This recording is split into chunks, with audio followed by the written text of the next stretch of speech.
Dan, thank you for joining us today. Since we last spoke, we've seen a solid upturn in results. What do you put that down to? Hey Tom, thanks for having me on. And yeah, the results are getting better. And look, I think prior to that, there was a few games, Barnet in particular, Oldham, where there was improvement there. We just didn't get the results we needed or wanted. So I'm encouraged that the last six games at least have been better, and I'm glad we're building some momentum. And I'm pretty hopeful going into the end of the season on the last six games. And what do I put it down to? I think you know obviously coaching changes involved a bit of upheaval. So I think the players and the coach are getting used to each other, and I think the players are really rallying around the cause and giving it 110%, and that's great to see. And I'm hopeful for the rest of the season. Fingers crossed. Also, since we last spoke, we've seen a turnaround in the operational staff with the club and James King agreeing to part ways. Can you talk us through that decision?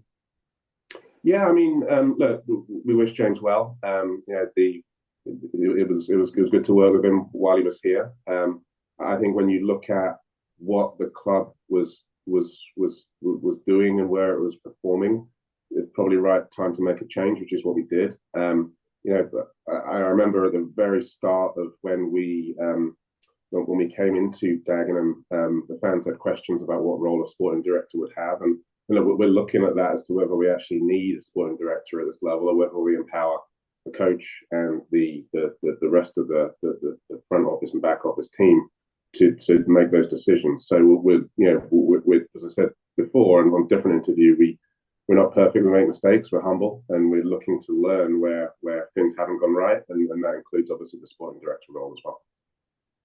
Pivoting to off the field activity, how are we looking to improve the overall experience for fans on match days and beyond?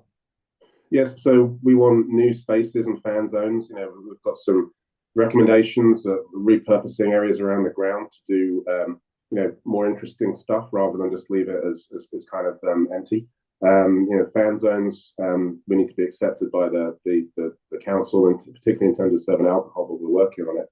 And then the thing we need to work out is balancing fan experience and logistical challenges. The fan zones obviously includes that as regards to alcohol, because we can't, as probably everyone knows, you can't serve beer and in view of the pitch. And so long as that's the case, there's obviously issues there, but we're working hard to do that. And then in terms of the fan experience, let's all get behind the lads for the last six games. Make Victoria Road a cauldron, make it a difficult place to come.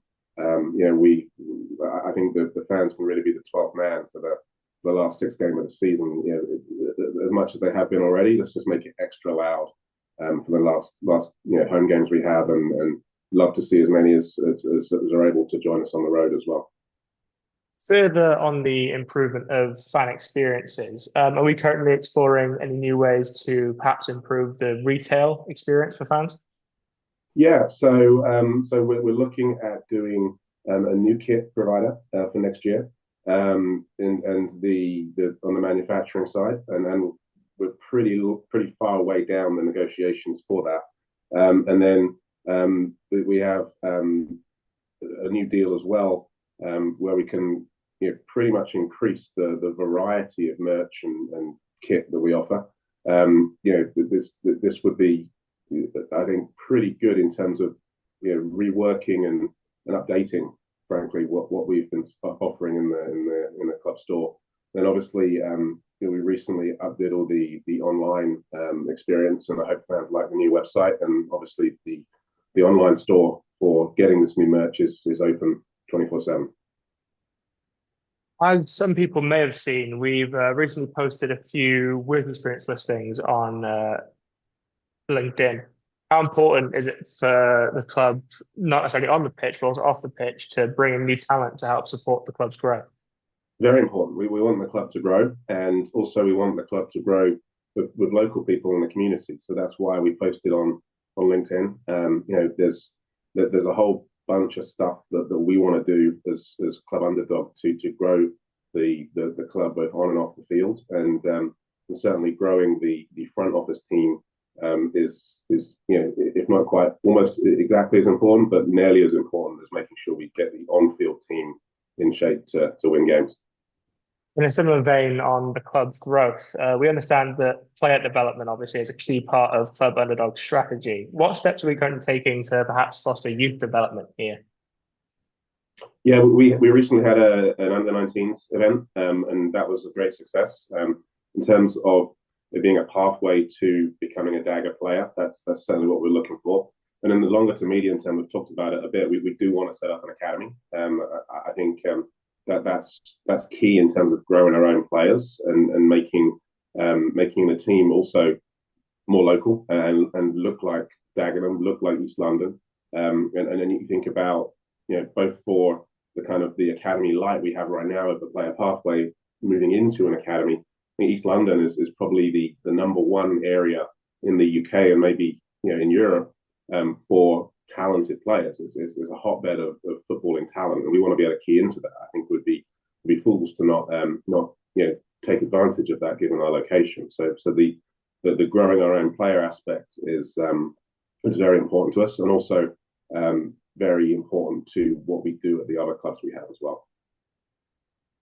With three home games left, you obviously touched on making Victoria Road a cauldron and make it a difficult place for people to come. Do you have any plans to visit the ground before the end of the season? Yeah, absolutely. I'm back over Easter, so the Hartlepool game, Ebbsfleet, Braintree, I'll be there. And I think we're planning a fans forum between the Hartlepool and Ebbsfleet game. I think John and John will confirm the dates.